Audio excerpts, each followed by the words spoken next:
How do we explore the nature of matter? There's an entire subatomic world that lies within the nucleus of an atom. Protons and neutrons, quarks inside protons and neutrons, and the mysterious strong force that binds them all together. Every year, nearly 1,700 scientists from around the globe flock to the U.S. Department of Energy's renowned Thomas Jefferson National Accelerator Facility in Newport News, Virginia, to explore that world. It's research that can't be done anywhere else. Because subatomic particles are incredibly small, scientists need an incredibly big microscope to study them, like Jefferson Lab's CBAF. The CBAF, or Continuous Electron Beam Accelerator Facility, is the world's first large-scale superconducting radio frequency particle accelerator. It uses electrons to probe the atomic nucleus. CBAF is essentially built on a racetrack 25 feet underground and nearly a mile long to accelerate beams of electrons to nearly the speed of light before they collide with atomic nuclei to reveal matter's secrets. But Jefferson Lab's expertise goes beyond nuclear physics. It's also at the global forefront of designing and building particle accelerators. It's a world leader in cryogenic technologies to keep experimental devices colder than the far reaches of space. It's improving particle detection for ever-demanding nuclear physics experiments, with life-saving applications in nuclear medicine like cancer detection and treatment. It's pushing the boundaries of computing, amassing hundreds of thousands of gigabytes of research data every day, and harnessing the might of supercomputers and artificial intelligence. Finally, Jefferson Lab also looks to the future. Its STEM programs reach thousands of students and teachers every year, and it accounts for more than a third of all doctorates in nuclear physics in the U.S. Every day, Jefferson Lab leads the way in exploring the nature of matter. For you, for us, for our future.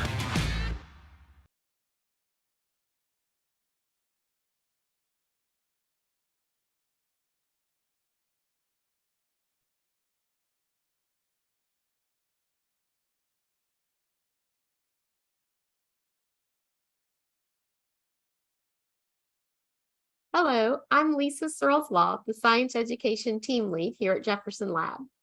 In this episode of Bite Size Science, I will share science education opportunities for students and teachers at the lab, including information about STEM internships, mentorships, student programming, and teacher professional development that assists the community in navigating the benefits the lab has to offer. All of the 17 national DOE laboratories promote science education, and I have the honor of leading the team here at the lab. And our goals are to develop local and state partnerships to advance STEM education, improve the quality of K through 12 instruction by enhancing teachers' content knowledge, immerse graduate, undergraduate, and high school students in a world-class facility research environment to prepare the nation's next generation of leaders. This is the foundation of our STEM pipeline from grades K through 12 through undergrad and graduate programming to the workforce. Understanding that to fortify the STEM pipeline, it must embrace diversity and unique opportunities. We have a long-time commitment to focusing on increasing the number of teachers with a substantial background in math and science, and strengthening the motivation and preparation of all students and addressing the serious underrepresentation of minorities and females in STEM careers. Today, we will take a look at our pipeline, which begins with our STEM educator professional development. Then we'll take a look at our K through 12 programming and undergraduate programming, and then graduate research, which I'll cover right here. You may check out our website for graduate opportunities. The lab supports over 100 graduate students a year. And now, to begin with our educators, teachers are the backbones to all that we do. So Jefferson Lab Science Activities for Teachers program has become a community leader in providing needed professional development for local teachers through SOL-based content and STEM applications during the school year.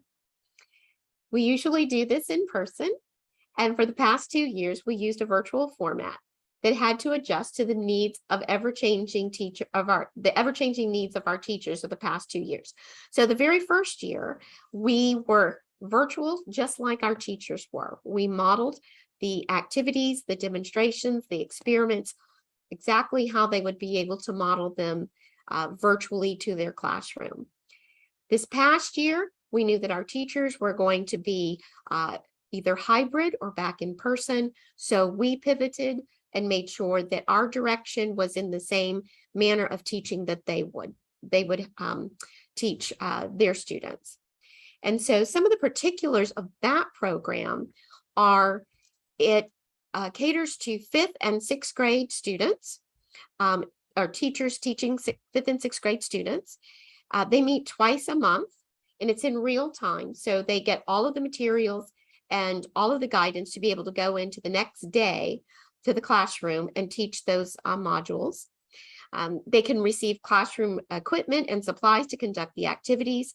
They also receive 48 teacher education recertification points, and they also receive a participation stipend. The QR code is here. That will take you directly to the website and to the application. And from this effort, we realized that we wanted to provide further professional development, both for our participants in the program and for the science community at large. So we have what we call, we host Region 2 Annual Teacher Night. It is an in-person event typically, and think a glorified teacher-led science fair style event with JSAT participants sharing SOL-based activities and demos that can be conducted in the classroom. And of course, the night would not be the same without door prizes galore and an opportunity for those in the field to network and share. As I mentioned, the past 2 years we've been virtual. This information from Teacher Night is available on our website from our past Teacher Night.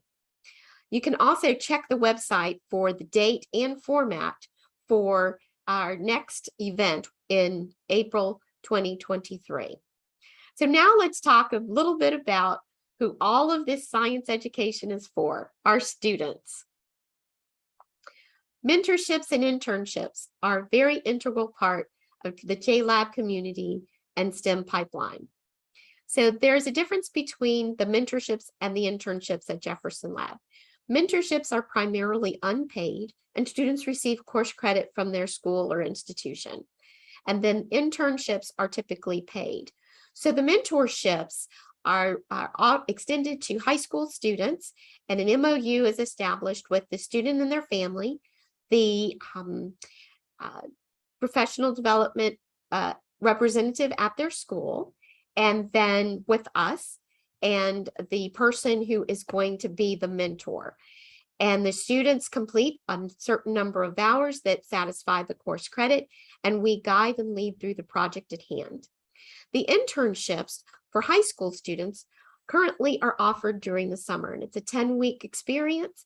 The students have a project, work with a mentor, and go through other professional development during that summer experience. And then for undergraduate students, we have opportunities both offered by the Department of Energy and funded by NSF. So on the slide, we have a couple of points I'd like to share about programs by the numbers. Jefferson Lab supports approximately 40 undergraduate students for the year and about 30 high school students throughout the year. Our premier programs for undergraduate are SULE. It's the Science Undergraduate Laboratory Internship, and then the REU, which is a research experience for undergraduates. Those students come to us through this grant from Old Dominion University. And a unique offering that we have from the past 2 to 3 years is a community college internship program. And that is for students who are enrolled at community college, and they are able to do technical internships here at Jefferson Lab. For the high school offerings, we have the honors program, and then we also have the Virginia Summer Residential Governor School program. And this would be accessed through your school. We are the state's sole employer for the engineering portion of the governor's school for the state. So highlights of the summer program are the annual poster session.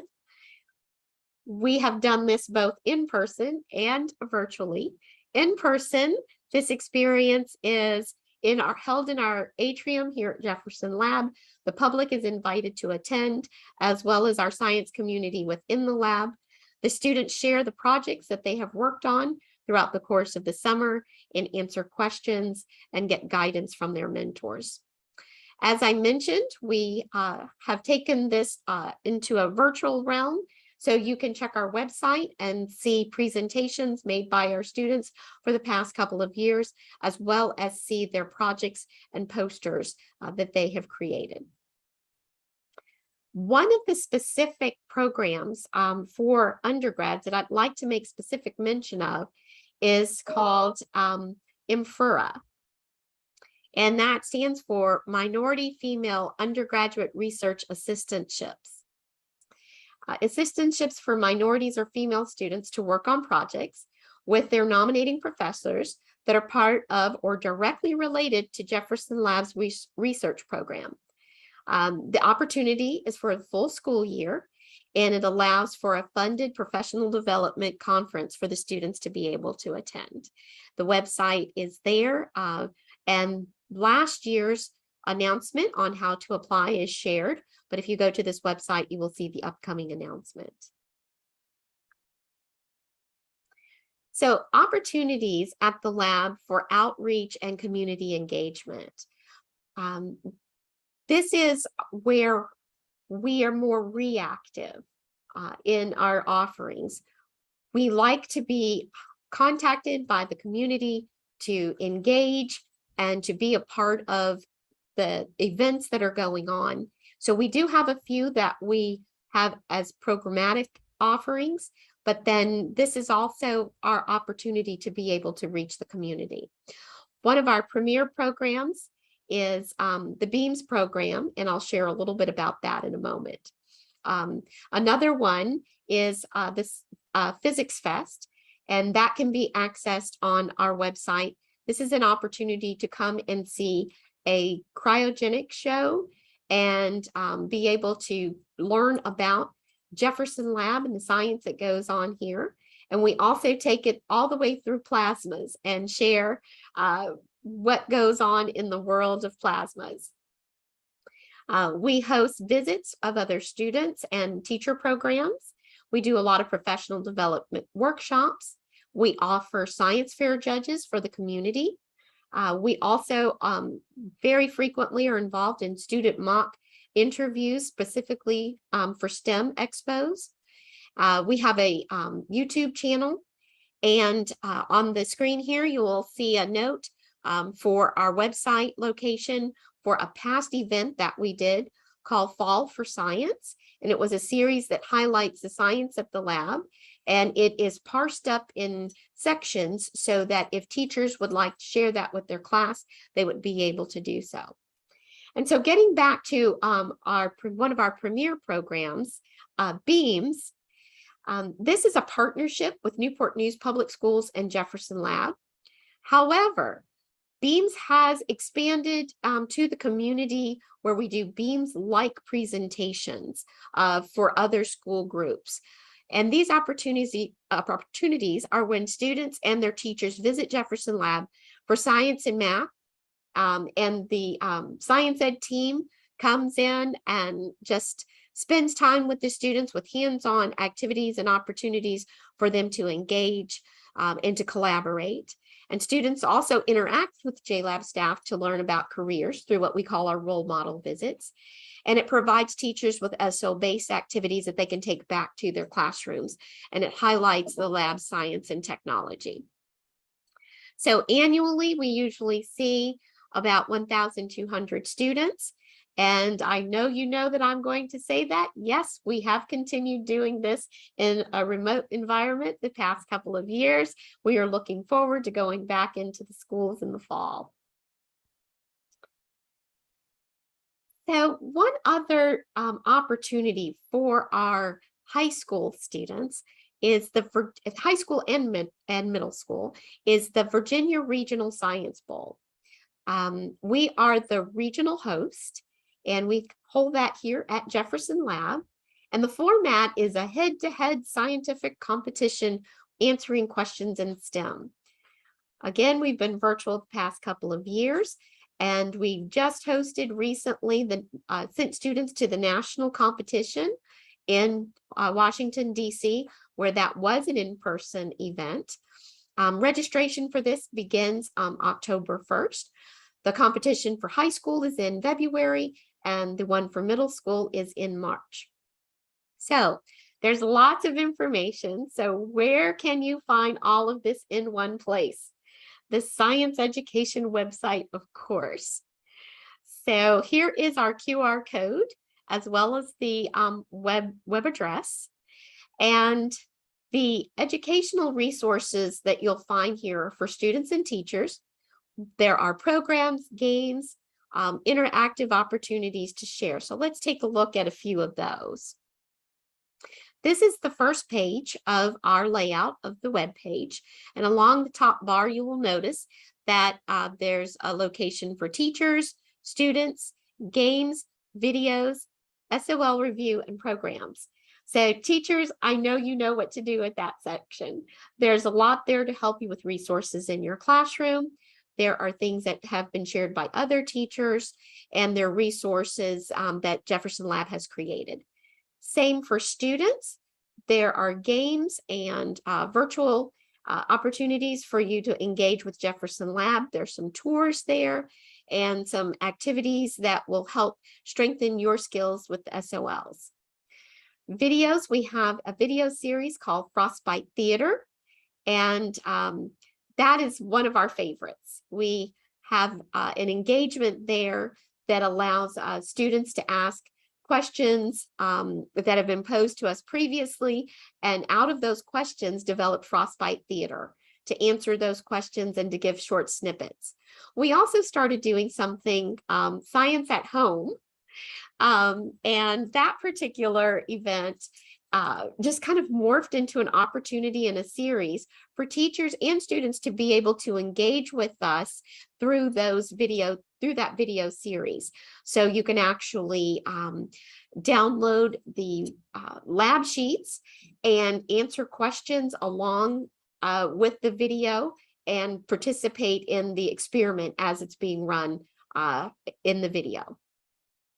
So just a bit more about the Virginia SOL practice test quiz.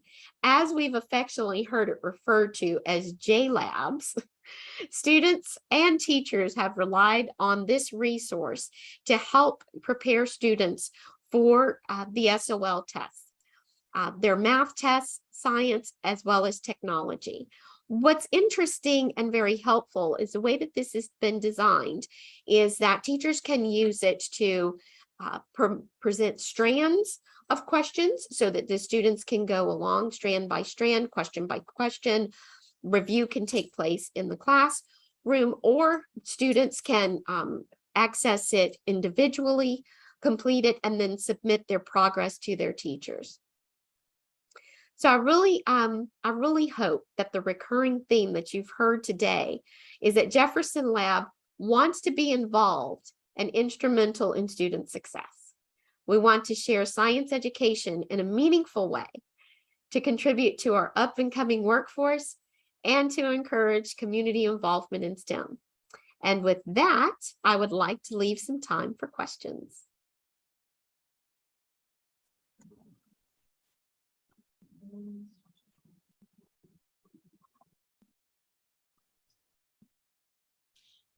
Thank you, Lisa. Hi, everyone. My name is Rebecca, and I am also a member of the Jefferson Lab team here. I will be helping with the Q&A portion of this session.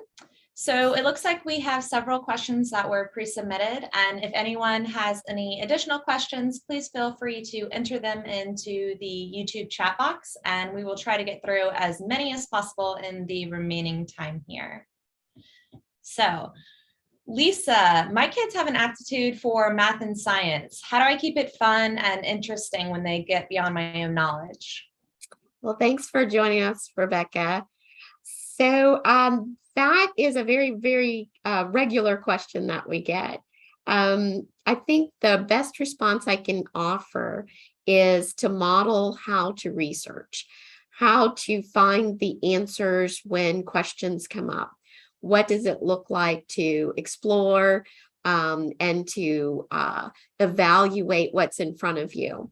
Another really great thing that parents can do are the things that they put around their students, such as the toys and the STEM activities that they can engage them in, opportunities in the community to go visit, see new things, meet new people.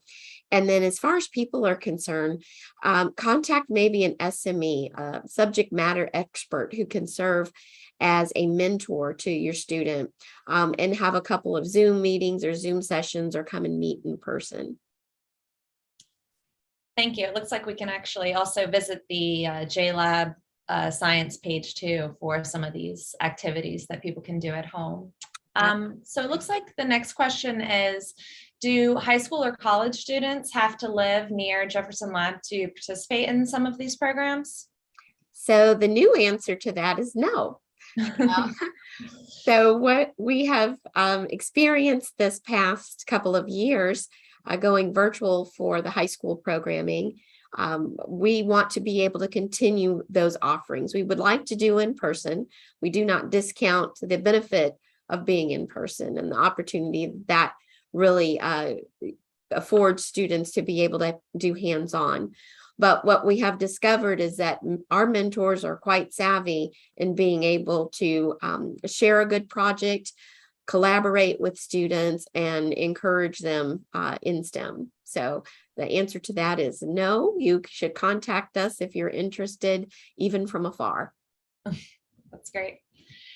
Speaking of contacting you, do you have a mailing list where people can be notified of activities that are available for the public?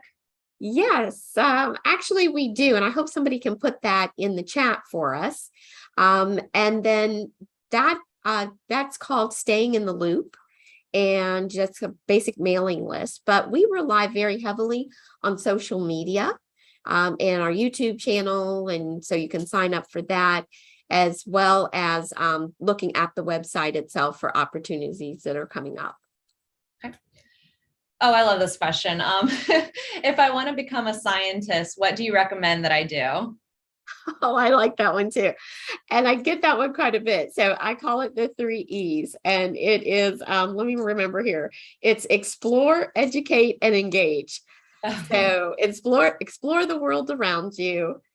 Pay attention to your education, your formal education, but also taking that to move out into things that are exciting to you, and just spark your interest, and then get engaged, whether that's through programming, going to something like a camp, or having the opportunity to go into the community and hear speakers, or keeping up with websites like Jefferson Lab that are on the cutting edge of science. Okay. So you mentioned a lot of resources during your presentation, but are there any other STEM learning programs available online that you would recommend for students specifically that are interested in science? So not specifically programs per se, but locations to go look for programs. So we're thinking colleges and universities, and definitely community colleges for opportunities for continuing technology education, and that we call that career tech. And then we want to not forget our science centers and museums. They have lots of opportunities for students to be able to come and do day camps or engage remotely. And then our schools, both public and private, have camps and expos for students to get involved.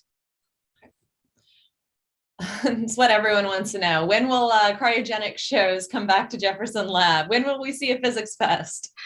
Oh, I know that if I had the answer to that right now, I would be rich. But we're hoping to do that for late fall, and we've had such a wonderful response to us doing that cryo show that we are considering making it something that can be accessed remotely. Thanks for asking. We all want to see it in person, but if we can't see it in person, remote is a second best option. So I'm Yes. glad that's a option for us. Okay, so it looks like we do have some live questions in the chat too. And it looks like you touched a little bit on this first one, but perhaps you can expand a little bit. Do you offer any college scholarships for students entering into the STEM field? Oh, that's a very good question. Unfortunately, we do not offer scholarships per se. We do have a opportunity that is the paid assistantship for minority and or female student. That comes to us through a grant or opportunity that we have through our JSA, JLab science activities. So we don't do scholarships, but what we find is that students who do have scholarships are always looking for some fulfillment for being able to receive some monies, and frequently that is in the form of an internship or a mentorship. So we're able to come alongside in that regard. All right, it looks like we have one more. How do schools sign up to participate in Science Bowl? Oh, very good. So you can go directly to the science education website, and there is a link that takes you from that website to the national site. And you sign up on the national site for our location, and it will show you which region you're in. And both for the middle school and the high school, and that opens on October 1. So we do hope you will go and check that out. All right, it looks like we are just about at our time. So I think we're going to wrap up questions. Thank you to everyone who pre-submitted questions and who submitted questions during the live chat. And of course, thank you, Lisa. Really appreciate your time and sharing all of this great info with everyone here. So back to you. Well, thank you so much, Rebecca. It was a joy sharing with everyone today, and I hope that you'll join us again for a future event.